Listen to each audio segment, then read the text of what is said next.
this patient was referred to me by my top referring dentist. She has tried to do the root canal and she couldn't do it. And I'm really proud of her. She recently looks like she started to do some root canals. Good job. And she also knows her limitations. So she tried to do this root canal and she just couldn't do it. And instead of messing it up or doing it anyways, not doing it perfectly and doing it anyways, just messing it up and doing it, instead of doing all of that, she put calcium hydroxide in the canals, temporized the tooth, and referred the patient to me. So excellent, very good. I'm proud of you. Keep going. So yeah, take a look. She's also, it looks like she has recently started to take CBCTs.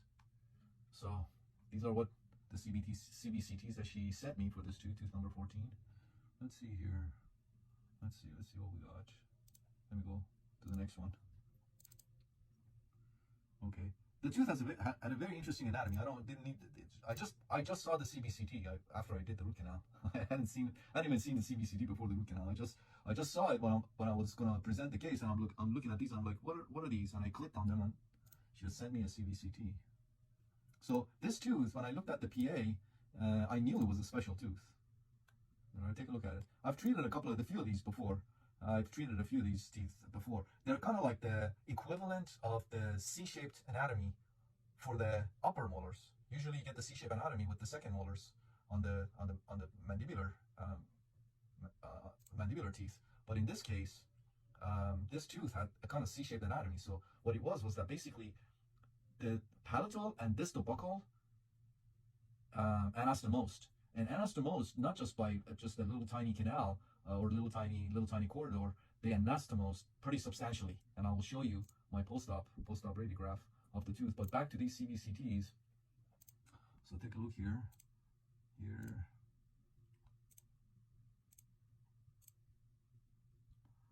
Okay, this is her working length, I believe, or she was just trying to figure out where she was. She didn't know where she was. She was kind of confused. She was like, okay, she has a file in the palatal canal and she has another file in the distal buccal canal. Well, she didn't know that they joined, but I could clearly see them joining under my surgical operating microscope. And look at that, a rubber dam clamp. I'm proud of you, doc. Good job if you're watching this video. And then she puts a file in the MB1 canal. And then I think she's like, I'm done. This is too complicated. That's great. That's the sign of a good dentist. All right. So today went ahead and started and completed the root canal treatment in one appointment. And take a look. So basically, looking at these CBCTs, I'm not getting anything. I'm not getting any information from them. I got more information from my PA versus those CBCTs. But here, take a look. So this is one angulation. So you can see MB1, MB2. I'll open the MB1, MB2 more so you can see. Take a look at that conservative endoaxis. That's the distal buccal and that's the palatal. And you can see already here that they're joining. Okay, let me show you another angulation. Okay, this is another angulation, and here you can see the MB1, the MB2, the palatal canal, the distal buccal canal here, and look at all of this anastomosis between the palatal canal and the distal buccal canal. All right, now take a look at this X-ray. Look at this beauty. All right, so MB1, MB2 that bifurcates in the apical 3 millimeters. Okay, that's the palatal right there, and the distal buccal is right behind the palatal, but you can see it right here. All right. But look at this beautiful anatomy here. Let me show you a different angulation. Okay, let's look at this angulation. You can see MB1, MB2. You can see the palatal canal here, and you can see the distal buccal canal here, and all of this anastomosis. Look at that one right there. Look at all of this.